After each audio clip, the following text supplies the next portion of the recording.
লোহা তুলতে পারে কিন্তু 1 কেজি তুলা তুলতে পারে না? কে 10 কেজি লোহা তুলতে পারে কিন্তু 1 কেজি তুলা তুলতে পারে না? লোহা তুলতে পারে কিন্তু 1 কেজি তুলা তুলতে পারে না।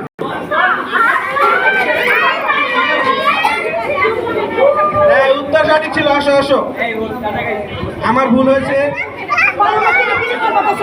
আচ্ছা, দ্বিতীয় দাদা, জল নয় তবু লোকে জল বলে। ভাই, এক ভাই হারিয়ে গেলে আরেক ভাই কোনো কাজের নয়, বলো কোন সাধু ভাই? হাত তুলো, হাত তুলো। সঠিক উত্তর। আজ 50 গেলে কত থাকে বাকি? হাত তুলো। কোন রুমের দরজা নেই?